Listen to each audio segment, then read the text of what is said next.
Hi friends, welcomes to Pavi's gallery. இன்றைக்கி நம்ம பார்க்க போகிறது super singer season 10 radio heads ரவுண்டில் அடுத்த கண்டஸ்டண்ட்டாக நம்ம காயத்ரி தாங்க. காயத்ரி அவங்களுக்கான வாய்ஸ் செலெக்ஷனை, சாங் செலெக்ஷனை பக்காவாக பண்ணி செம சூப்பராக பாடிட்டு வந்துட்டுருக்காங்க. ஸோ அந்த வகையில் இந்த தடவை அவங்க பாடின பாட்டு பார்த்திங்கன்னா சூரியவம்சம் படத்தில் இருந்து சலக்கு சலக்கு சரிக்கு செய்யல சலக்கு சலக்கு. ஆக்சுவலாக இந்த சாங் வந்து செம சூப்பரான சாங். ஏன்னா இந்த மாதிரி ஒரு சாங்கை ஸ்டேஜில் பர்ஃபார்ம் பண்ணுறதுக்கு ரொம்ப ஒரு எனர்ஜெட்டிக் வேணும். இந்த சாங்கை ரியலாக பாடினது பார்த்திங்கன்னா நம்மளோட அருண்மொழியும் சுஜாதா மேடம் தாங்க. அப்படியே பிச்சு பேசுகிறாமல் அப்படியே அழகாக செமையாக பாடி முடித்தாங்க. இந்த படத்தில் சில முக்கியமான விஷயங்கள் என்ன அப்படின்னு பார்த்தீங்கன்னா, 1998 இந்த கதை வடிவமைக்கப்பட்டது. அப்போது வந்து விஜயகுமார் அவர்கள் அப்பா ரோலையும், நவரசன் நாயகன் கார்த்திக் அவர்களை பையன் ரோலையும் பிளான் பண்ணியிருந்தாங்க.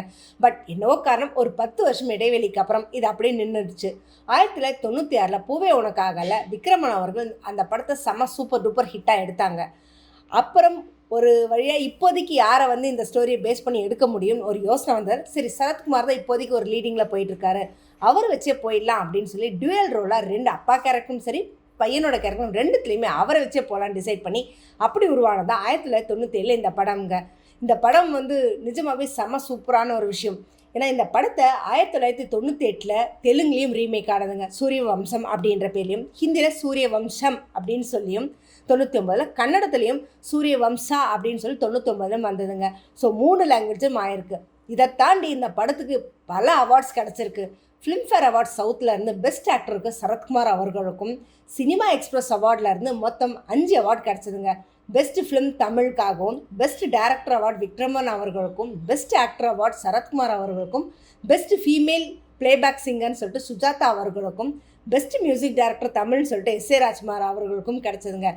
இதையும் தாண்டி தமிழ்நாடு ஸ்டேட் ஃபிலிம் அவார்ட்ஸில் பார்த்தீங்கன்னா மொத்தம் 6 அவார்ட்ஸ் கிடச்சிருக்கேன். பெஸ்ட் ஃபிலிமுக்காகவும், பெஸ்ட் ஆக்டர் தேவயானி அவர்களுக்கும், பெஸ்ட் டைரக்டர் விக்ரமன் அவர்களுக்கும், best music director S A Rajkumar அவர்களுக்கும், பெஸ்ட் சவுண்ட் ரெக்கார்டிஸ்ட்னு சொல்லிட்டு ஐயப்பன் அவர்களுக்கும், பெஸ்ட் வில்லன் சொல்லிட்டு ஆனந்த்ராஜ் அவர்களுக்கும் கிடச்சதுங்க.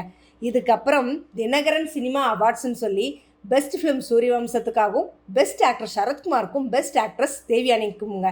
ஸோ கிட்டத்தட்ட ஒரு 4 அவார்ட்ஸு வேறு ஆனால் சரத்குமார் சாருக்கு தான் இதில் மேஜரான அவார்ட்ஸ். ஏன்னா அவர் நடிப்புக்காக அப்படின்னு சொன்னது. இதெல்லாம் பார்க்கும்போது இந்த படம் ஒரு பெரிய ஒரு அண்டர்ஸ்டாண்டிங்கில் தான் நல்ல ஒரு ஃபார்ம் ஆகிருக்கு.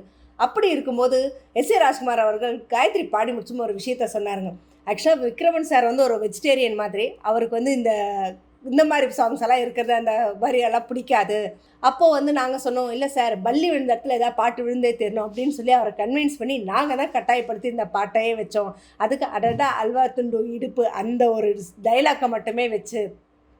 பட் ஆனால் அது இந்த அளவுக்கு ஒரு சூப்பர் டூப்பர் ஹிட் ஆகி இந்த சின்ன பொண்ணு பாடி அதை அந்த அளவுக்கு ஒரு பெரிய ஒரு ஏற்படுத்துவாங்கன்னு சொல்லி நான் எதிர்பார்க்கவே இல்லை. செமையாக இருந்தது.